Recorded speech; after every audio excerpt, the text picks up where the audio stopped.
During the renovation, the millionaire found a letter, and his past came to light. You're about to witness on. Ring the notification bell so you never miss stories like this one. Trust me, you'll want to be here for every twist and turn that's about to unfold. Now, let's begin this extraordinary story. Chapter 1. The Discovery. The morning sun cast long shadows across the construction site that had once been Richard Ashford's childhood home. At 52, Richard stood at 6 feet tall, with silver-streaked hair and sharp blue eyes that had earned him a reputation as one of Manhattan's most successful real estate developers. His net worth exceeded $200 million, built from decades of transforming forgotten properties into luxury developments. Today, however, he wasn't here as a businessman. He was here as a son returning to face his past. The Victorian house in Albany, New York, had been abandoned for nearly 30 years. Richard had inherited it after his estranged father's death 6 months ago, and after much deliberation, decided to renovate it into a high-end rental property. It was purely a business decision, he told himself, nothing sentimental about it.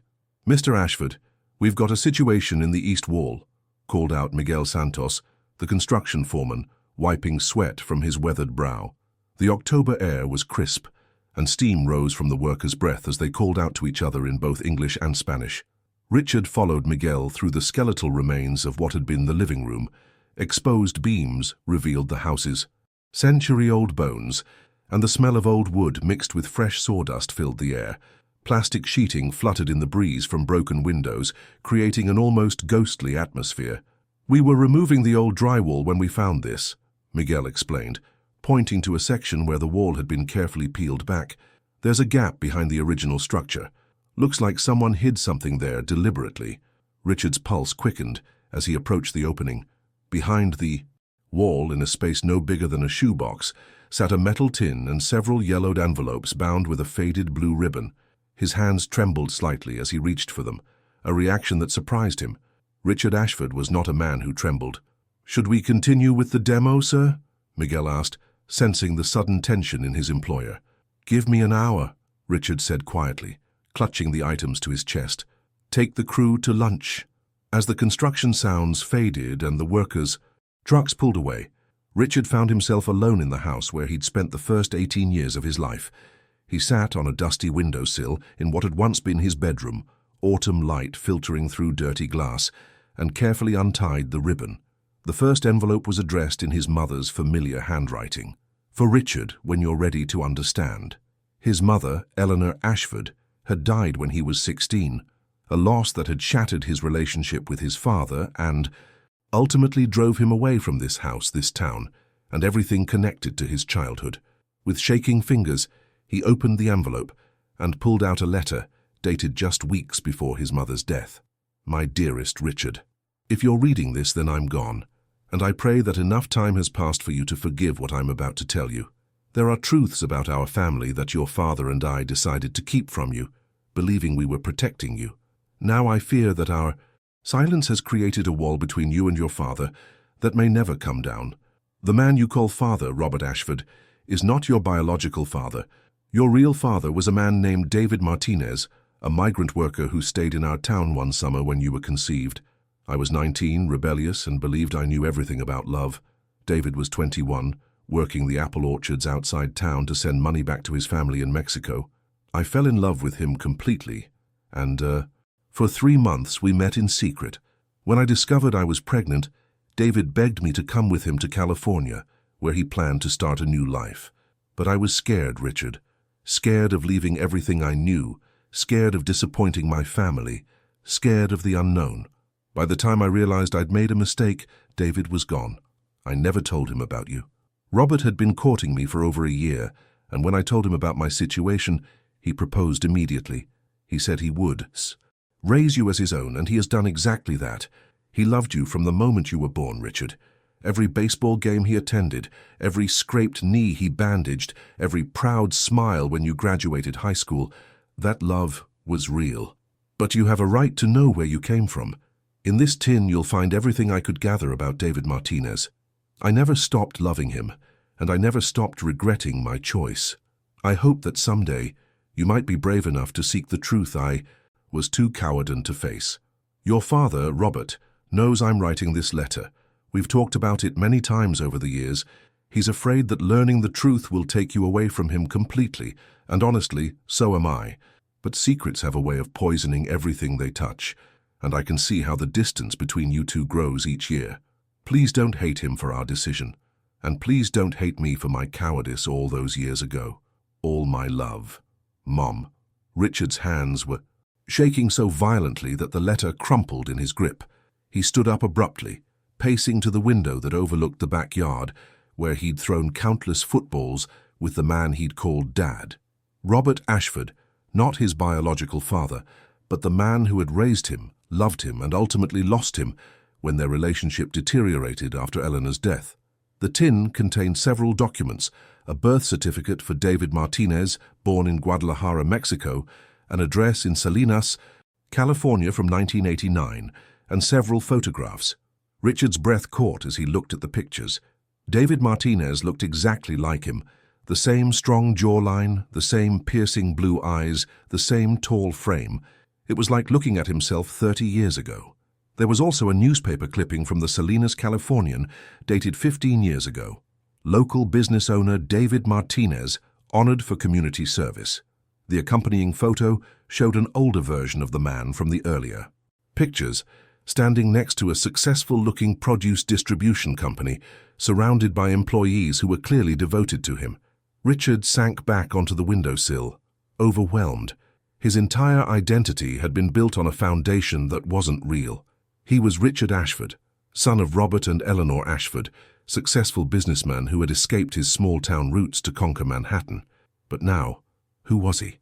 The sound of trucks returning pulled him from his thoughts. Miguel's voice carried across the construction site as he directed his crew back to work. Richard quickly gathered the letters and documents, slipping them into his jacket pocket. He needed time to process this revelation, time to figure out what it meant for his life going forward. As he walked through the house toward his car, Richard paused at the front door. This house held more secrets than he'd ever imagined. The man who had raised him, whom he'd barely spoken to in the last 10 years of Robert's life, had carried this burden in silence. And somewhere in California, he had a biological father who had never known he existed. The weight of 34 years of lies and love, of secrets and sacrifice, settled on his shoulders as he drove away from the house. But along with the weight came something unexpected, a spark of curiosity about the man who had given him life, and perhaps more importantly, a new understanding of the man who had given him everything else. Before we continue with this incredible story, I need you to do me a favor. If you're as captivated by Richard's discovery as I am, please hit that like button to show your support. And if you want to see how this amazing journey unfolds, make sure you're subscribed to our channel with notifications turned on. Trust me, you won't want to miss what happens next in Richard's search for the truth about his family. Chapter 2. The Investigation. 3 days after the discovery, Richard sat in his corner office on the 42nd floor of a Manhattan skyscraper, staring out at the Hudson River. The documents from his mother's hidden cache were spread across his mahogany desk like pieces of a puzzle he wasn't sure he wanted to solve. His assistant, Jennifer, had noticed his distraction during the morning meetings, but Richard couldn't bring himself to focus on acquisitions and profit margins when his entire world had shifted on its axis. The newspaper clipping about David Martinez had become his obsession. Martinez produced distribution in Salinas, California. Richard had Googled the company a dozen times, discovering that it was indeed successful, employing over 200 people and specializing in organic produce distribution throughout the western United States. But the website offered no personal information about its owner. Jennifer, Richard called through his open office door, making a decision that felt both inevitable and terrifying. Clear my calendar for the rest of the week. I need to take a trip to California. California. Jennifer appeared in his doorway, tablet in hand, eyebrows raised in surprise. In the 8 years she'd worked for Richard, he'd never taken an unplanned trip that wasn't business-related. Should I book meetings in Los Angeles, San Francisco? Salinas, Richard said quietly. And no meetings. This is personal. The flight to San Francisco gave Richard 6 hours to wrestle with his emotions and plan his approach. How do you contact a man who doesn't Know you exist? How do you explain that you're the son he never knew he had, the product of a love affair that ended 34 years ago? By the time he landed and picked up his rental car for the drive south to Salinas, Richard had rehearsed a dozen different conversations, each one seeming more inadequate than the last. Salinas was a working-class city in the heart of California's agricultural region, surrounded by fields that stretched to the horizon under an endless blue sky. The contrast to Manhattan was stark. Instead of glass and steel, there were weathered buildings and pickup trucks instead of suited executives.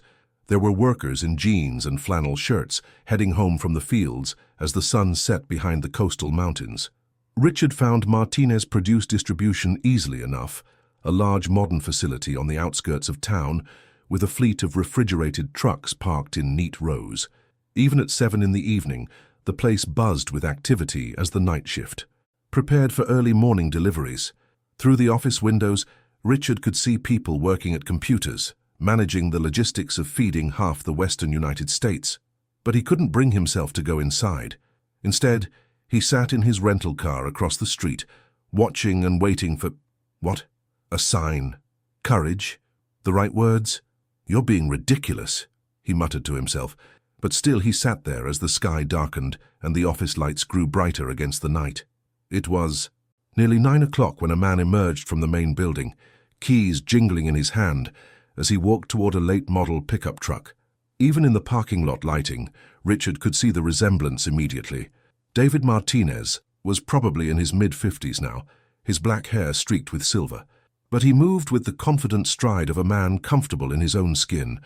He was shorter than Richard had expected, but the jawline was unmistakable, and when he paused to call goodnight to a security guard, Richard heard an accent that spoke of Mexico and decades in California. Richard's hand moved to his door handle, but then David drove away, and the moment was lost. The next morning, Richard returned with a plan.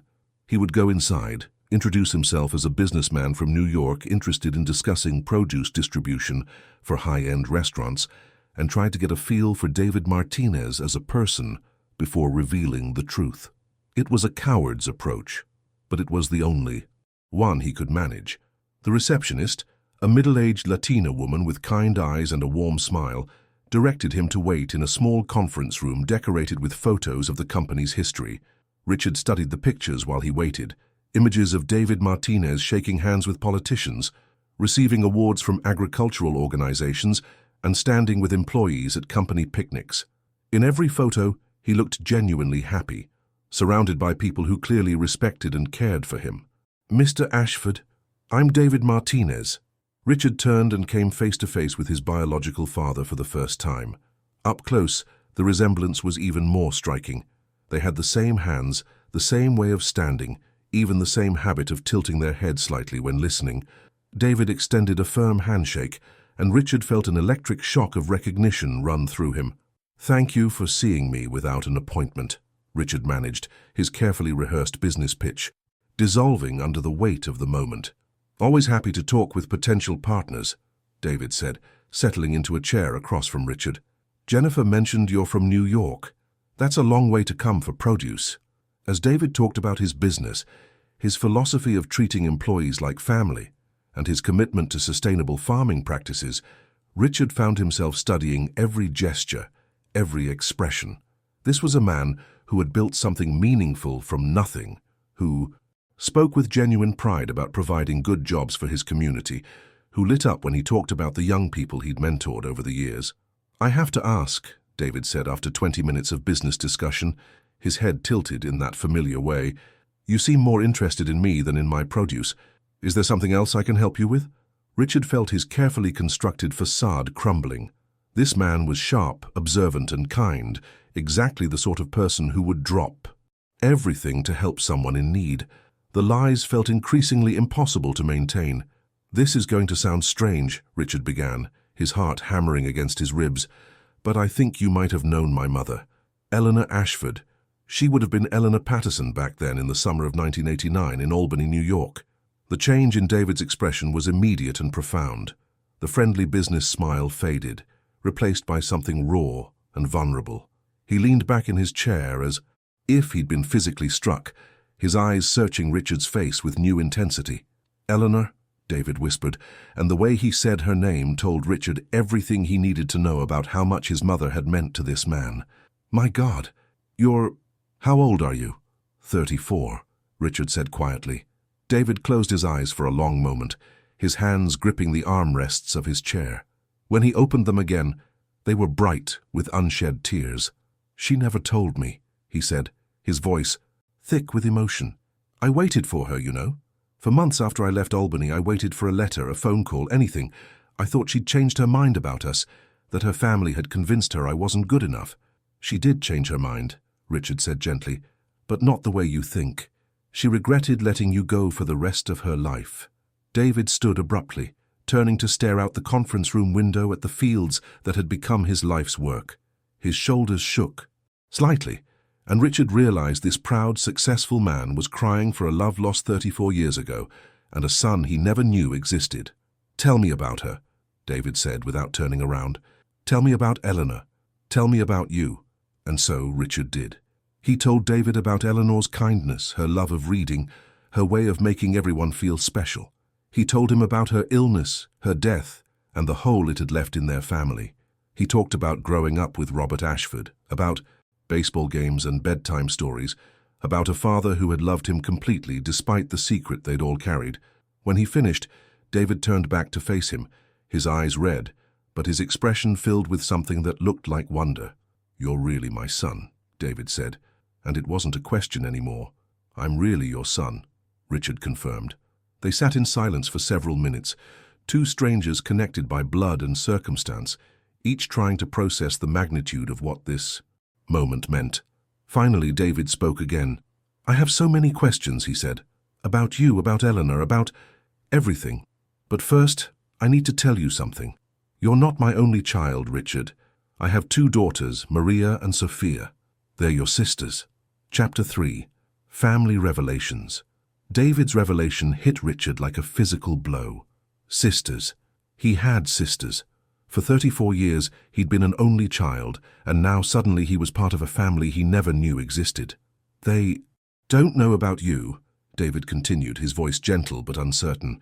I married their mother, Carmen, 5 years after I left Albany. She died in a car accident when the girls were teenagers. I never told them about Eleanor, about that summer. I thought it was in the past. Richard struggled to process this information. Not only did he have a biological father, but he had siblings who had grown up knowing David as their dad, who had shared experiences and memories that he would never be part. The complexity of the situation was overwhelming. How old are they? Richard asked, his voice barely above a whisper. Maria is 28, and Sophia is 26, David replied. Maria is a teacher here in Salinas, married with a little boy. Sophia just finished medical school at UC Davis. They're both incredible women, and they're going to be shocked to learn about you. David pulled out his phone and scrolled through photos, his face softening with paternal pride. He turned the screen toward Richard, showing him pictures of two beautiful Latina women who shared their father's warm eyes and confident smile. In one photo, Maria held a toddler on her hip, while Sophia wore a white coat with a stethoscope around her neck. This is your nephew, Diego, David said, pointing to the little boy. He's 3 years old and the light of all our lives. Richard stared at the photos, feeling like he was looking through a window into a life that might have been his if his mother had made different choices. These women had grown up with David's love and guidance, had shared family dinners and holiday traditions, had the security of knowing where they came from and who they were. I don't want to disrupt their lives, Richard said quickly. I mean, showing up out of nowhere claiming to be their brother, that's a lot to ask of anyone. David set down his phone and leaned forward, studying Richard's face with the same intensity Richard had been studying his. You know what I see. When I look at you, David asked, I see Eleanor's kindness in your eyes, but I also see something else. You're successful, aren't you? Wealthy. The way you carry yourself, the cut of your clothes. You've done well for yourself. Richard nodded reluctantly. I've been fortunate in business. But you're not happy, David continued. There's something missing. I can see it in the way you hold yourself apart, like you're afraid to get too close to anyone or anything. The observation was so accurate it took Richard's breath away. Despite all his success, despite the respect he commanded in business circles, He had always felt like he was living someone else's life, going through the motions of success, without ever feeling truly connected to anything or anyone. "I want you to meet them," David said firmly. "Maria and Sophia deserve to know they have a brother, and you deserve to know what it feels like to be part of a real family." "What if they don't want anything to do with me?" Richard asked, voicing his deepest fear. "What if I'm just a reminder of secrets and complications they don't want in their lives?" David smiled for the first time since learning Richard's identity, and it transformed his entire face.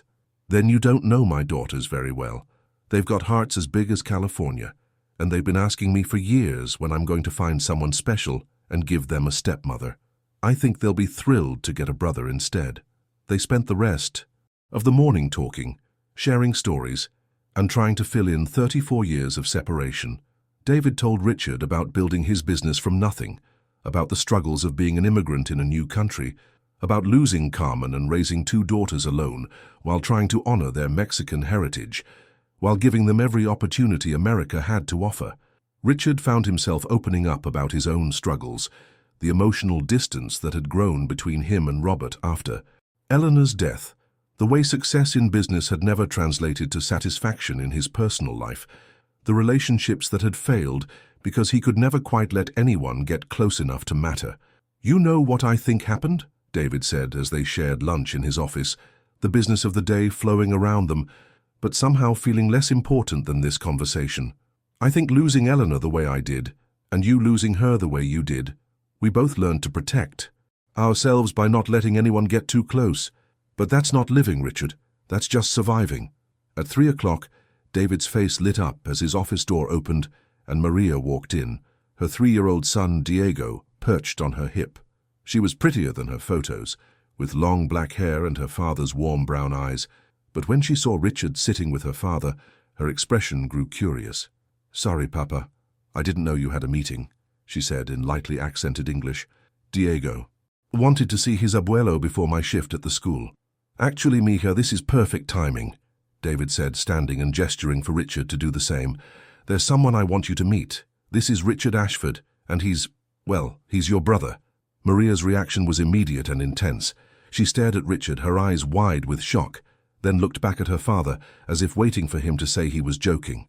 When David's expression remained serious, she sank into the nearest chair, still holding Diego, who had begun chattering in a mixture of Spanish and English while reaching for his grandfather. "My brother," she whispered. "How is that possible?" David took Diego from his mother's arms and began explaining the story as gently as he could. Richard watched Maria's face cycle through surprise, confusion, hurt, and finally, something that looked like wonder. When David finished, she turned to study Richard with the same intensity her father had shown earlier.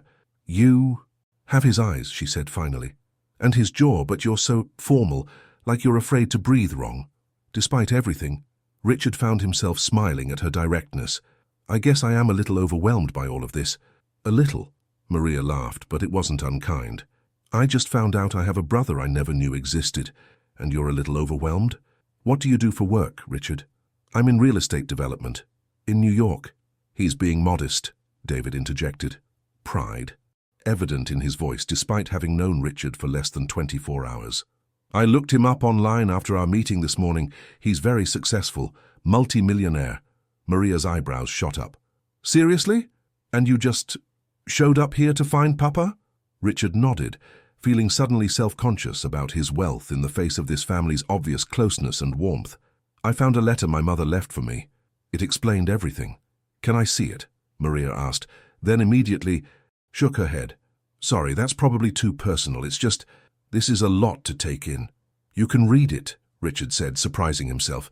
He'd been guarding the letter like a state secret, but something about Maria's openness made him want to share it. "Maybe it will help explain why I'm here." As Maria read Eleanor's letter, Richard watched emotions play across her face. When she finished, she looked up at him with tears in her eyes.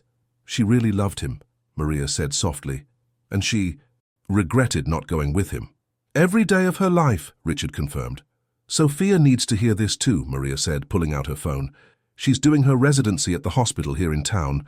Her shift ends at 6. "Are you sure?" Richard asked. "This is a lot to spring on someone after a 12-hour shift."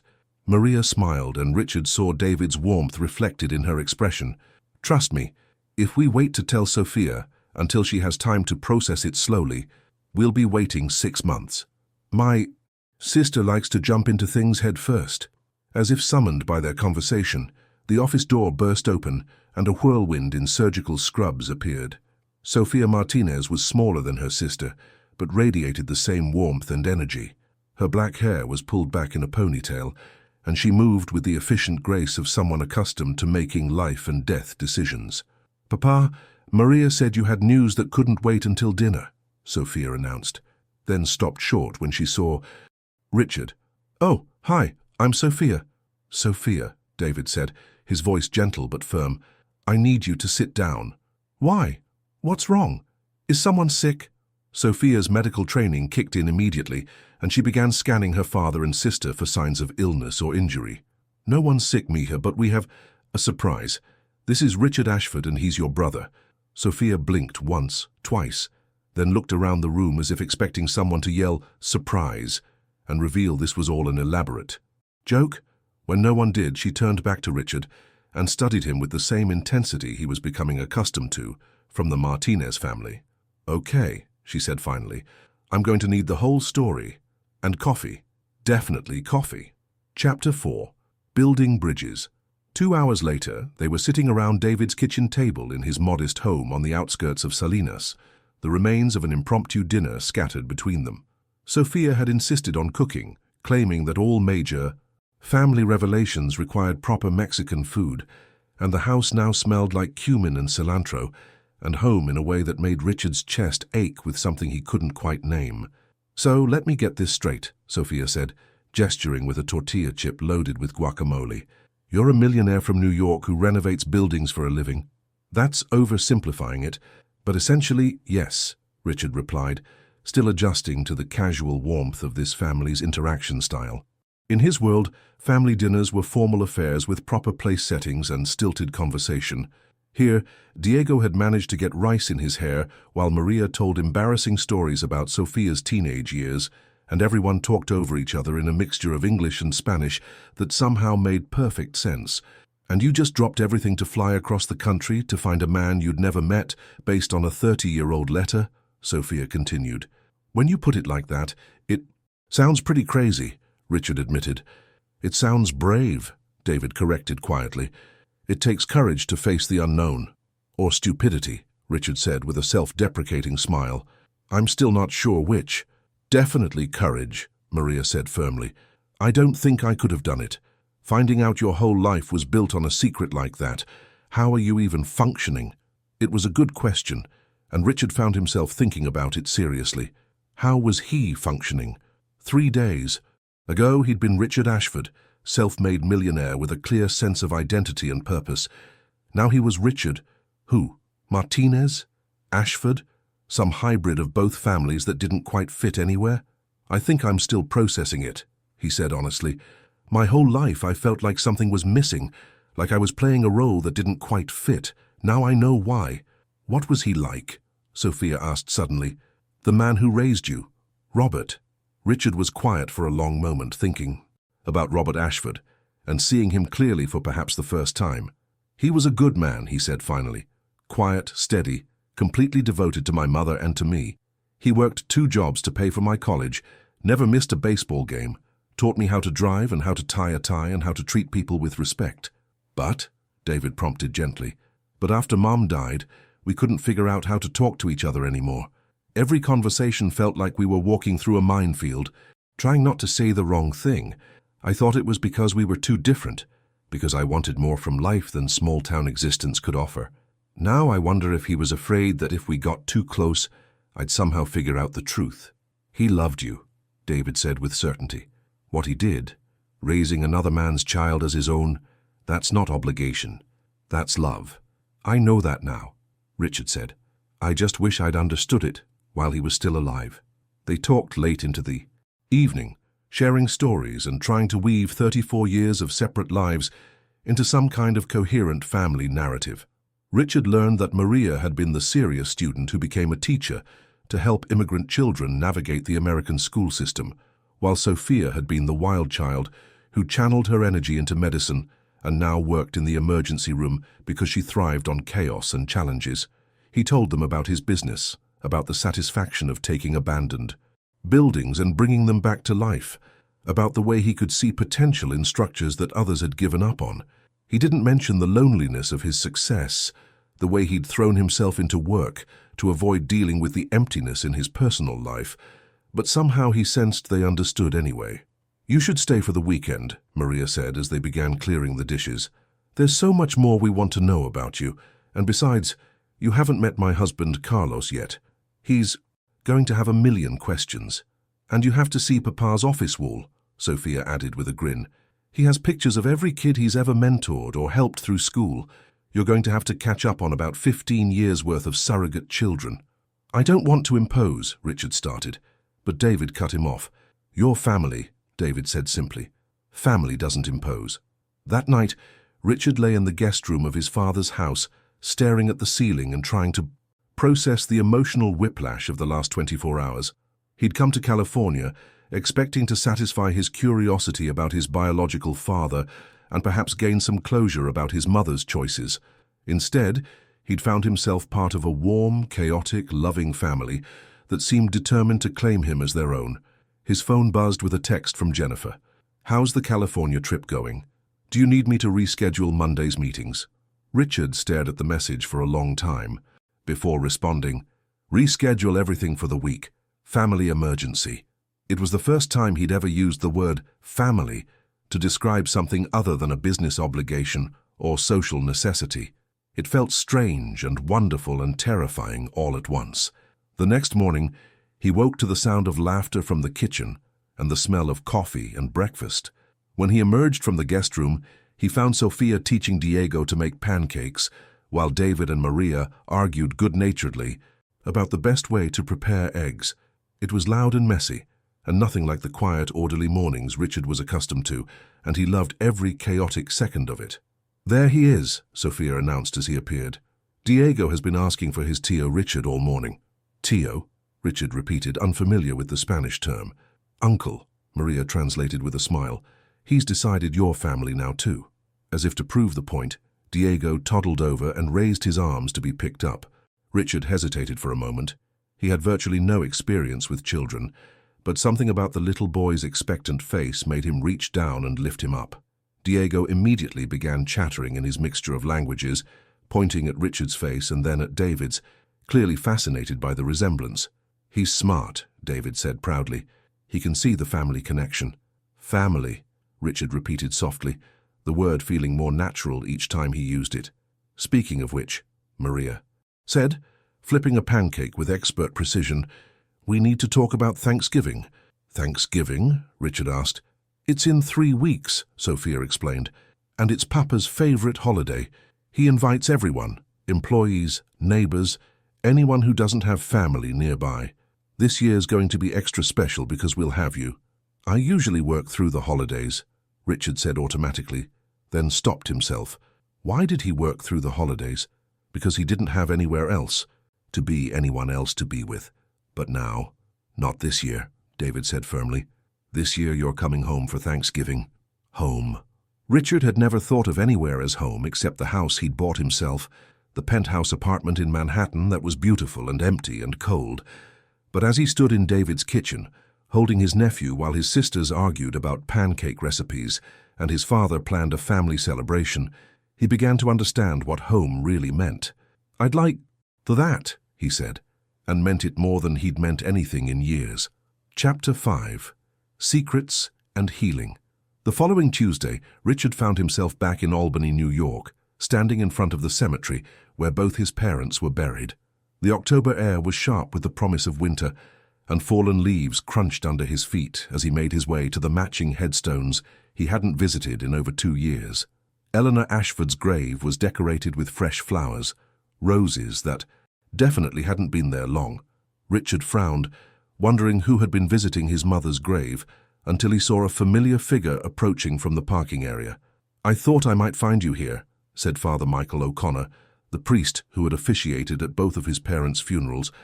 At 75, Father O'Connor moved slowly, but still carried himself with the dignity that had made him a respected figure in Albany for over 4 decades. "Father O'Connor," Richard said genuinely, surprised to see the old priest. "I didn't expect to run into anyone. I come here every Tuesday," Father O'Connor explained, gesturing to the flowers on Eleanor's grave. "Your mother was special to me, Richard. She helped with the parish school for years, and she had a way of making everyone feel like they mattered." They stood in comfortable silence for a moment before Father O'Connor spoke again. "I heard you were back in town, working on the house. How are you handling everything?" Richard looked at the priest sharply. Something in the older man's tone suggested he knew more than he was letting on. "What do you mean, everything?" Father O'Connor sighed, suddenly looking every one of his 75 years. "Your parents came to see me a few weeks before your mother died, Richard. They wanted to discuss the letter she was planning to leave for you." The revelation hit Richard like a physical blow. "You knew? All this time you knew the truth about my father?" "I knew that Robert Ashford was the most devoted father I've ever seen, and that he loved you with every fiber of his being," Father O'Connor said gently. "I also knew that your mother carried the weight of her choices for your entire life, and that she was terrified about how you'd react to learning the truth." "Why didn't you tell me after she died?" Richard asked, anger and confusion warring in his voice. "Why let me go on thinking?" "Thinking what? That you were loved, that you mattered, that you had a father. Who would have done anything for you?" Father O'Connor's voice was firm but kind. "Robert made me promise not to tell you unless you asked directly. He said it wasn't my secret to tell. It was yours to discover when you were ready." Richard sank onto the stone bench near his parents' graves, overwhelmed by the realization that even more people had been carrying this secret than he'd known. "Did he regret it?" Richard asked quietly. "Robert, I mean. Did he ever regret taking on another man's child?" Father O'Connor sat beside him, his weathered hands folded in his lap. "I watched that man raise you for 18 years, Richard. I saw him at every school play, every baseball game, every parent-teacher conference. I watched him work double shifts to pay for your college, and I saw the pride in his eyes when you graduated. Does that sound like regret to you? But after Mum died, we grew so distant. I always thought it was because I wasn't good enough, because I wanted to leave Albany, and he couldn't understand my ambitions. You grew distant because you were both grieving the same woman, and neither of you knew how to handle it," Father O'Connor corrected. "Robert was afraid that if he showed too much emotion, you'd see how lost he was without Eleanor, and you were angry at the world for taking your mother away, so you lashed out at the person closest to you." "I barely spoke to him the last 10 years of his life," Richard admitted, the guilt he'd been carrying finally breaking to the surface. "I sent money for his medical bills, but I didn't visit. I told myself I was too busy. But the truth is, I was angry at him for not being able to fix things after Mom died. He understood that anger, Richard, and he forgave it. Do you know what he said to me at his last confession? He said he hoped that someday you'd find the family you were looking for, even if it wasn't with him." Richard's eyes filled with tears as the full weight of Robert Ashford's love and sacrifice finally hit him. This man had raised him, loved him, and ultimately let him go because he thought it was what Richard needed, even though it must have broken his heart. "I found him," Richard said softly. "My biological father, David Martinez. He's a good man." "I'm glad," Father O'Connor said, and the sincerity in his voice was unmistakable. Eleanor always wondered what happened to him, whether he was happy, whether he'd forgiven her for not going with him. "I think it would bring her peace to know you've connected with him." They sat quietly for several more minutes before Richard spoke again. "I have sisters," he said, still marveling at the concept, "and a nephew. They've invited me for Thanksgiving." "That's wonderful, Richard. But don't forget the family you already have here too." "What do you mean?" Father O'Connor smiled, the expression transforming his lined face. "Mrs. Henderson, who taught you piano, still asks about you every Sunday. Tom Rodriguez, who coached your Little League team, he keeps every newspaper article about your business success. Dr. Patricia Williams, who delivered you, yes, she's still practicing at 82. She lights up whenever someone mentions your name. This whole town watched you grow up, and they're all proud of who you've become." "I never thought of it that way," Richard admitted. "Family isn't just blood, son. It's the people who shape you, who love you, who celebrate your successes and support you through your failures.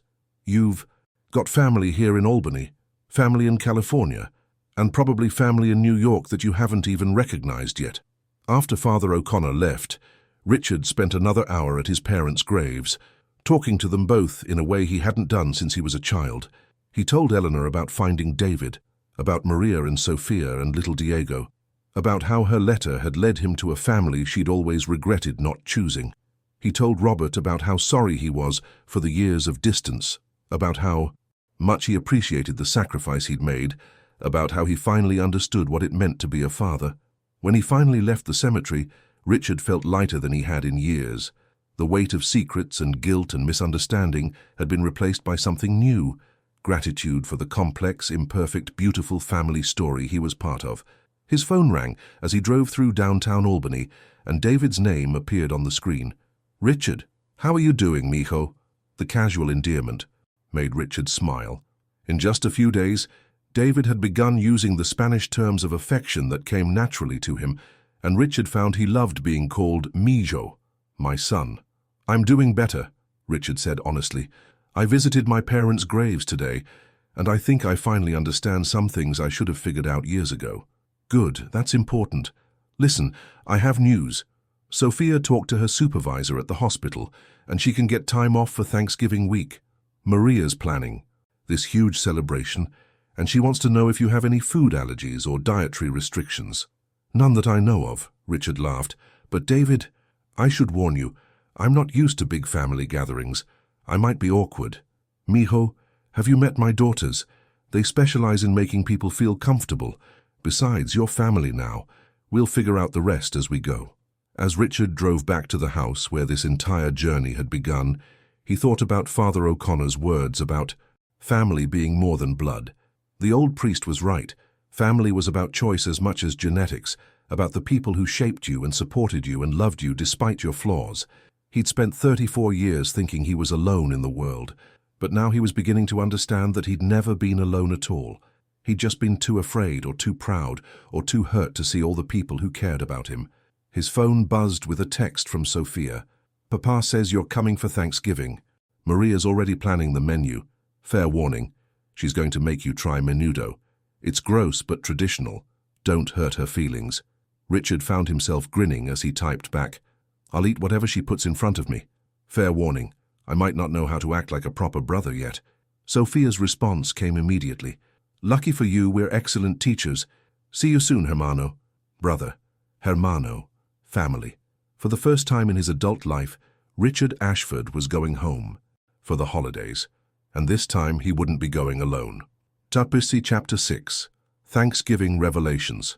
3 weeks later, Richard stood in the arrivals area of the San Francisco airport, his stomach churning with nerves he hadn't felt since his first major business presentation. He'd flown across the country countless times for work, but this trip felt different. This time, he was going home to family, a concept so foreign and wonderful that he still couldn't quite believe it was real. "Richard, over here." He turned to see Sophia waving enthusiastically, her dark hair flying as she bounced on her toes to get his attention. Beside her, Maria held Diego's hand while the 3-year-old jumped up and down with excitement. "Tio Richard! Tio Richard!" Diego called out, breaking free from his mother's grip to run toward Richard with the fearless enthusiasm that only small children possessed. Richard caught his nephew in a hug, marveling at how natural the gesture felt after just a few weeks. In his previous life, he'd avoided children, uncomfortable with their unpredictability and noise. But Diego had somehow bypassed all his defenses from the moment they'd met. "How was your flight?" Maria asked, giving him a warm hug that smelled like vanilla and cinnamon. "Long," Richard admitted, "but worth it." Sophia linked her arm through his as they walked toward baggage claim. "Wait until you see what Maria's been doing to Papa's house. She's gone completely overboard with decorations. It looks like a Thanksgiving magazine exploded in the living room." "I can hear you, Sophia," Maria called over her shoulder, "and it's called Creating Atmosphere. Richard's first Thanksgiving with us should be special." "First Thanksgiving?" Richard repeated. "You make it sound like there's going to be a second one." "There better be," Sophia said firmly. "We're not letting you disappear back to New York and become a stranger again. You're stuck with us now." As they drove through the familiar streets of Salinas, Richard found himself relaxing in a way he rarely did. The easy banter between his sisters, Diego's constant chatter in two languages, and the warmth of their obvious affection for each other created an atmosphere of belonging he'd never experienced. David's house had indeed been transformed. The front yard was decorated with pumpkins and autumn flowers, while the inside had been turned into a warm, welcoming space that somehow managed to accommodate the 15 people Maria had invited for dinner. 15? Richard asked when Maria explained the guest list. I thought this was a family dinner. It is, David said, appearing from the kitchen with a beer in hand and a grin on his face. But family isn't just blood relatives, mijo. You'll see. Over the next few hours, Richard was introduced to the extended Martinez family network. There was Carlos, Maria's husband, a quiet man with kind eyes who worked as a mechanic and clearly adored his wife and son. There were several of David's employees and their families, including Miguel Santos, the construction foreman from Richard's renovation project in Albany. Small world, Miguel said with a grin when he saw Richard, though I guess it makes sense now why you looked familiar. You've got David's build. There were elderly neighbors who spoke little English, but communicated volumes through smiles and gentle touches, and a handful of young people that David had mentored over the years, former employees who'd gone on to start their own businesses or attend college with his help. This is what Papa does, Sophia explained quietly to Richard as they watched David move through the crowd, making sure everyone felt welcome. He collects people who need family and makes them part of ours. Is that what he did with me? Richard asked. No, Sophia said, her expression serious. You're different. You're not someone he chose to help. You're someone he's been missing his whole life without knowing it. As the afternoon progressed, Richard found himself drawn into conversations and activities he never would have participated in before. He helped Carlos set up additional tables in the backyard, taught Diego to throw a football, and listened to one of David's elderly friends tell stories about working in the fields 50 years ago. But it was during dinner preparation that Richard experienced his most profound moment of belonging. Maria had assigned everyone tasks in the kitchen, and Richard found himself standing next to David, learning to make tamales from scratch. Your hands are too gentle, David laughed, watching Richard's careful attempts to spread masa on corn husks. Here, like this. Don't be afraid to really work with it.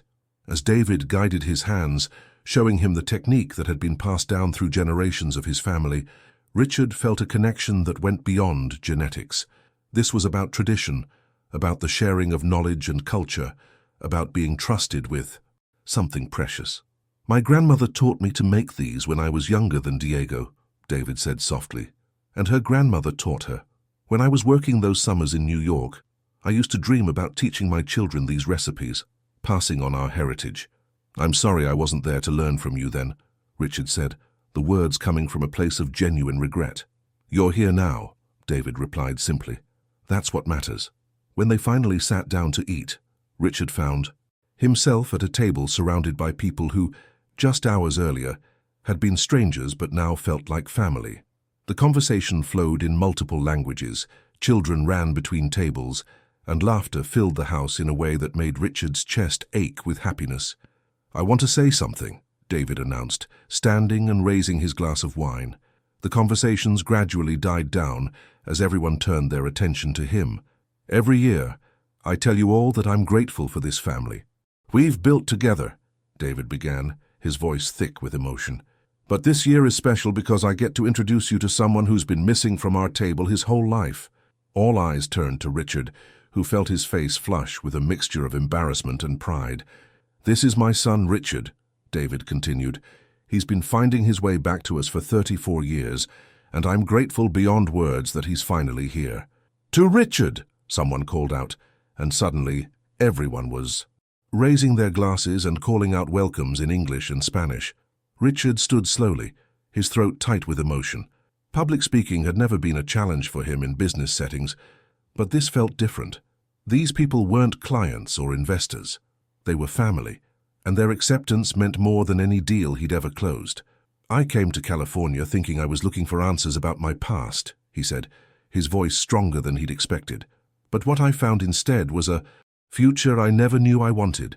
Thank you for welcoming me into your family, for showing me what it means to belong somewhere. He paused, looking around the table at faces that had become dear to him in such a short time. "I've spent most of my adult life building walls to protect myself from getting hurt, but you've all taught me that the best things in life happen when you're brave enough to tear those walls down." As he sat back down, Sophia leaned over and whispered, "See, I told you you'd figure out how to be a good brother." The rest of the evening passed in a blur of dessert and stories, and children falling asleep in their parents' arms.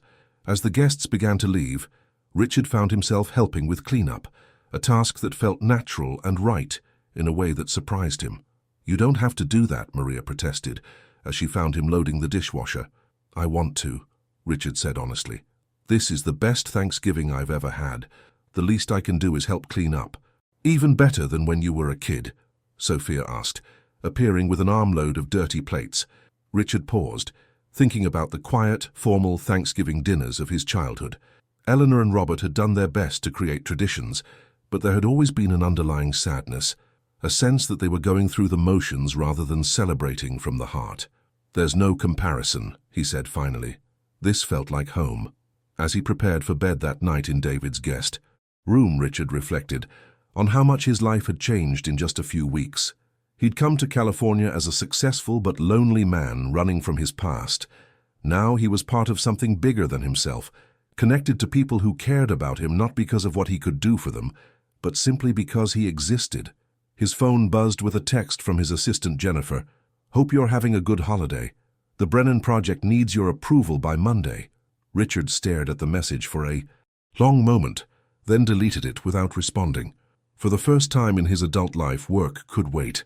He had more important things to focus on, like figuring out how to build a life that included the family he'd found and the man he was becoming because of them.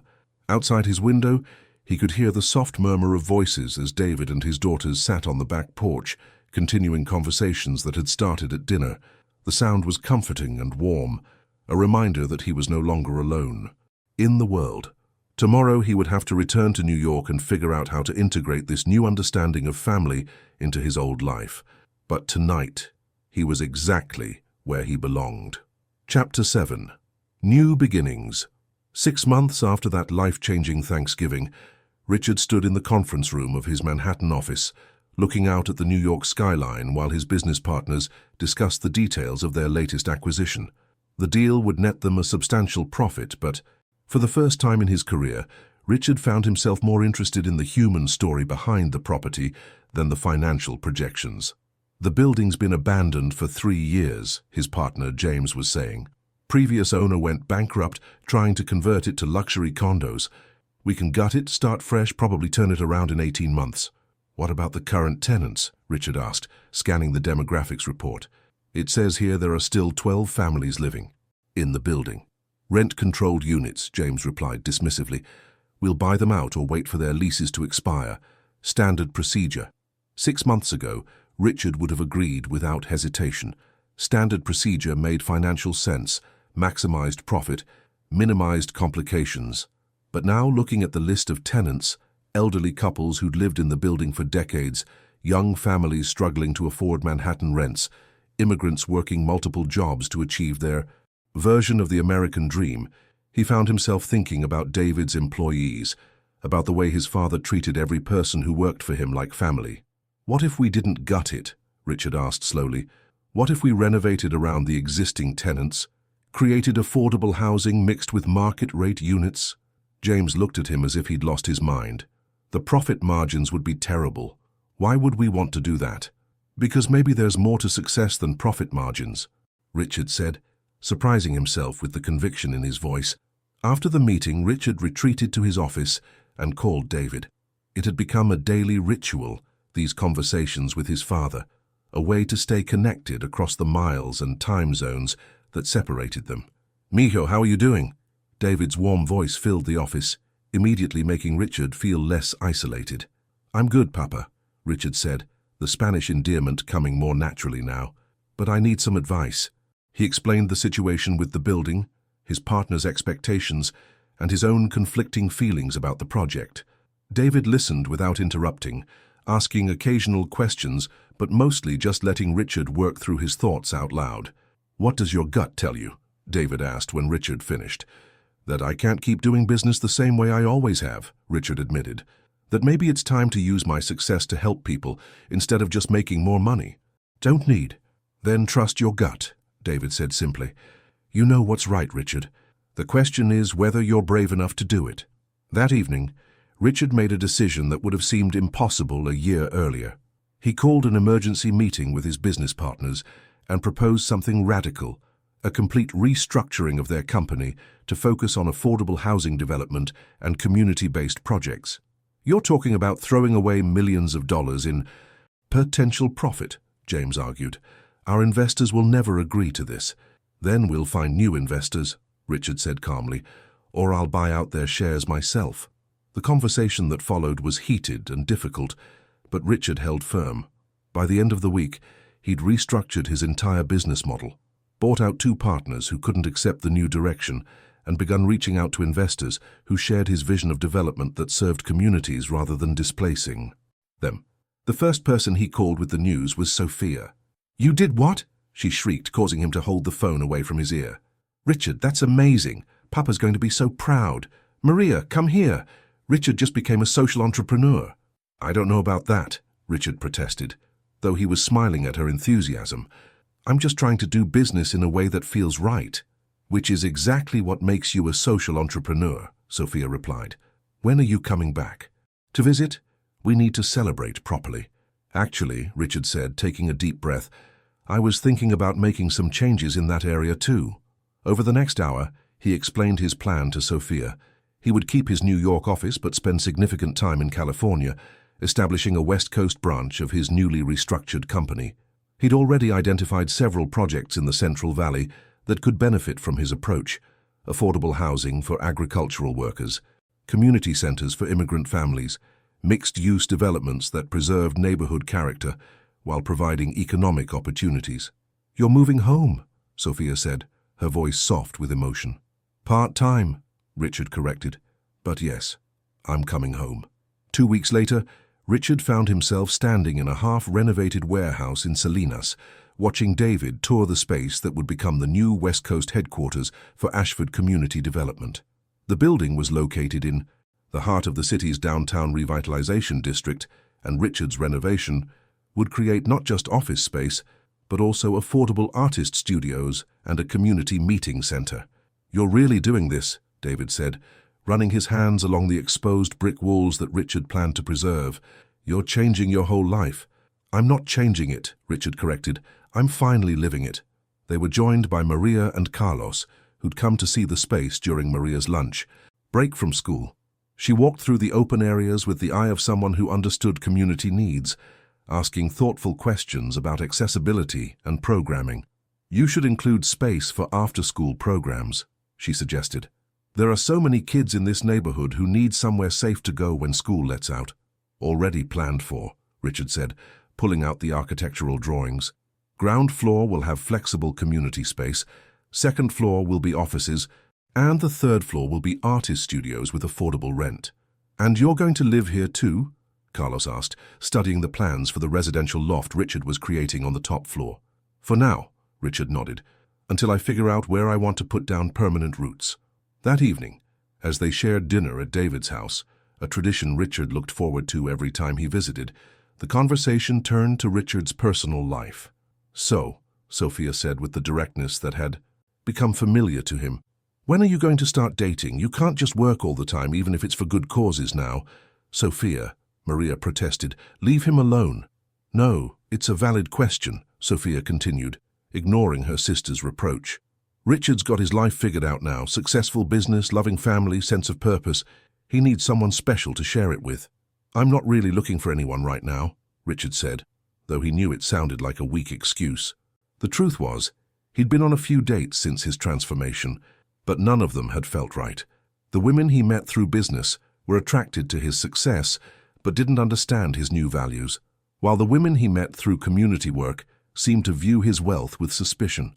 That's when the best relationships happen, David said with a knowing smile. When you're not looking, but you're ready. Speaking of which, Maria said, there's someone I want you to meet. Dr. Elena Vasquez.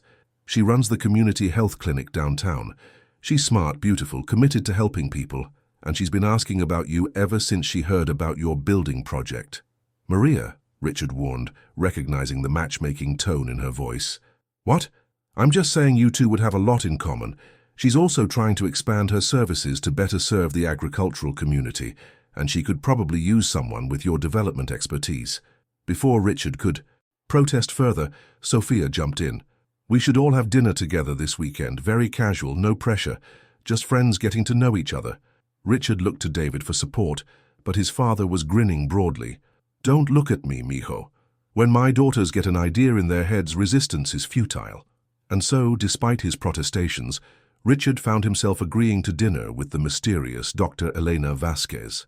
As he drove back to his hotel that night, he couldn't decide whether he was more nervous or excited about the prospect of meeting someone new.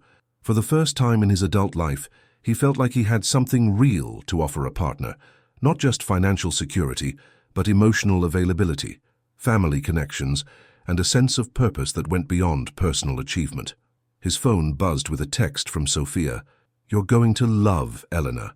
And more importantly, she's going to love the man you've become." Richard smiled as he typed back, "No pressure at E." "All right." Sophia's response came immediately. "Absolutely none. Just be yourself, the new, improved, family-oriented, community-minded version of yourself." As he got ready for bed, Richard reflected on how much his life had changed since that October morning when he'd discovered his mother's letter. He'd gained a father, 2 sisters, a nephew, and an extended family that spanned 2 coasts. He'd restructured his entire business around values that actually mattered to him. And now, apparently, he was about to meet someone who might help him complete the transformation from successful loner to complete human being. Whatever happened with Dr. Elena Vasquez, Richard knew one thing for certain. He was no longer the man who had started renovating that house in Albany. That man had been successful but empty, wealthy but poor in all the ways that mattered. This man had family, purpose, and hope for a future that included more than just personal achievement. For the first time in his life, Richard Ashford knew who he was and where he belonged. Everything else was just details to be figured out along the way. Chapter 8. Full Circle. 1 year later, Richard stood in the garden behind David's house, adjusting his tie for the 3rd time in 5 minutes. The October air carried the scent of autumn flowers and the sound of laughter from inside the house, where his family was gathering for what had become an annual tradition, a celebration that combined his birthday with the anniversary of finding his mother's letter. "You're nervous," Eleanor observed, appearing beside him with 2 cups of coffee. Even after 8 months of dating, she still had the ability to read his emotions with the accuracy of someone who'd spent years diagnosing patients. "I'm not nervous," Richard protested, accepting the coffee gratefully. "I'm anticipatory." Eleanor raised an eyebrow, her dark eyes sparkling with amusement. "Anticipatory. Is that what we're calling it?" Dr. Eleanor. Vasquez had turned out to be everything Maria had promised and more. Intelligent, compassionate, and beautiful, she'd grown up in Salinas as the daughter of farm workers and had fought her way through medical school to return home and serve her community. Their first dinner together had lasted 4 hours, their conversation ranging from community development to family traditions to their shared belief that success meant lifting others up rather than climbing over them. "Okay, I'm nervous," Richard admitted, turning to face the woman who had completed his transformation from isolated workaholic to someone who understood what it meant to be truly alive. "But it's good nervous, like before a presentation where you know you have something important to say." "And what important thing do you have to say today?" Elena asked, though the smile playing at the corners of her mouth suggested she already knew the answer. Before Richard could respond, Diego came barreling out of the house, followed closely by his new baby sister Isabella, who was just learning to walk and clearly determined to keep up with her big brother. "Tio Richard, Mama says it's time for the surprise," Diego announced, throwing himself into Richard's arms with the fearless enthusiasm that had won Richard's heart from their first meeting. "What surprise?" Richard asked, though he had his suspicions. "The one where you give Tia Elena the ring," Diego said matter-of-factly, causing Elena to laugh and Richard to groan. "Did everyone know about this except me?" Eleanor asked, her eyes dancing with joy. "Pretty much," Richard admitted. I made the mistake of asking Sophia for advice about ring shopping. Apparently she has very strong opinions about diamonds and settings and the proper way to propose to someone. They were interrupted by the rest of the family streaming out of the house, David beaming with pride, Maria holding Isabella, while Carlos documented everything with his camera, and Sophia practically vibrating with excitement. "Are we really doing this here?" Richard asked, suddenly feeling overwhelmed by the audience.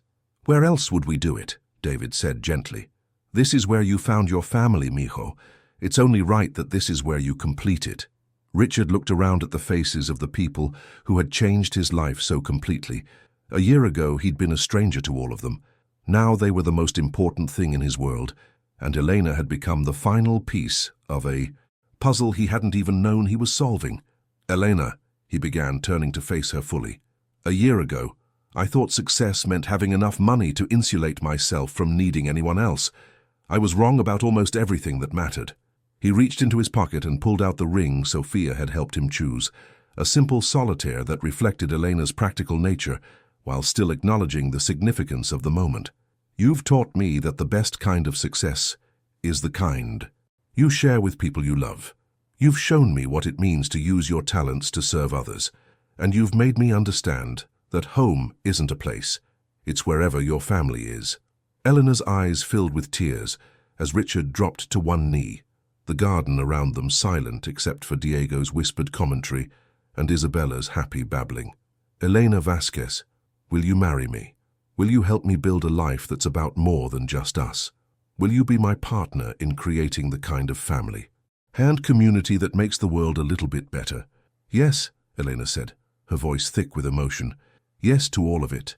As Richard slipped the ring onto her finger, the garden erupted in cheers and applause.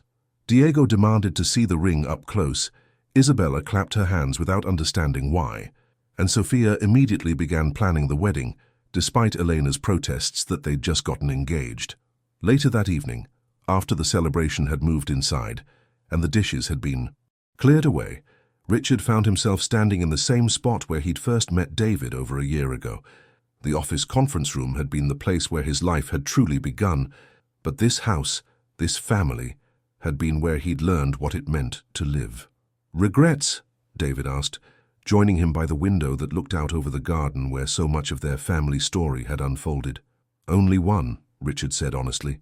"I wish Mom and Robert could be here to see this. I think they'd be happy to know I finally figured it out." "They know," David said with quiet certainty. "Eleanor's letter brought you here, and Robert's love gave you the foundation to build on. They're both part of this story, Richard. They always will be." Eleanor appeared beside them, having escaped Sophia's detailed discussion of wedding venues and catering options. "Your sister is terrifying when she's planning something," Eleanor said to Richard, though her tone was affectionate. "She's already picked out 3 possible locations and a color scheme." "Welcome to the Martinez family," David said with a laugh. "We don't do anything halfway." "I noticed," Elena replied, leaning into Richard's embrace. "I love it." As they stood together watching through the window as Maria helped Diego and Isabella build a fort out of couch cushions, Richard reflected on the journey that had brought him to this moment. Finding his mother's letter had started everything, but the real transformation had come from choosing to be brave enough to let people love him, to trust that vulnerability was strength rather than weakness, and to use his success in service of something larger than himself. His phone buzzed with a text from Jennifer, his assistant back in New York. "Congratulations. Saw the news on Sophia's Instagram. The whole office is excited for you." Richard smiled, thinking about how much his relationship with work had changed. He still ran a successful business, but now it was a business that created affordable housing, supported community development, and employed people who shared his values. Success still mattered to him, but he'd redefined what success meant. "What are you thinking about?" Elena asked, noticing his contemplative mood. "Just how different everything is from a year ago," Richard said. "If someone had told me then that I'd be engaged to an amazing woman, living part-time in California, running a social impact business, and planning a wedding with help from 2 sisters I didn't know existed, I'd have thought they were crazy." "And now?" Elena prompted. "Now I can't imagine my life any other way." Diego's laughter echoed from the living room, followed by Isabella's delighted squeals, as their pillow fort collapsed around them. The sound was pure joy, and it reminded Richard of something David had said when they first met, that the best things in life happened when you were brave enough to tear down your walls. Richard had spent most of his adult life building walls to protect himself from hurt, from disappointment, from the messiness of human connection. But this family, his father David, his sisters Maria and Sophia, his nephew and niece, his fiancée Elena, and the memory of the parents who had loved him enough to carry secrets that kept him safe, had shown him that the best kind of protection came from being surrounded by people who loved you, not despite your flaws, but because of your whole, complicated, beautiful human story. As they rejoined the family. In the living room, Richard caught David's eye across the room. His father smiled and raised his coffee cup in a silent toast to second chances, to love that transcends time and distance, to the letter that had started it all, and to the family they'd built together from the pieces of a story that had begun 35 years ago with a young woman's choice and had led, finally, to this moment of perfect completion. Richard raised his own cup in return, understanding that some stories don't end. They just grow into something larger and more beautiful than anyone could have imagined at the beginning. This was his story now, not the millionaire who found a letter during a renovation, but the man who found his family and, in doing so, found himself. And there you have it, Richard's incredible journey from isolation to belonging, from success without purpose to a life filled with meaning and love. If this story touched your heart the way it touched mine, please show your support by hitting that like button and subscribing to our channel for more amazing true stories like this one.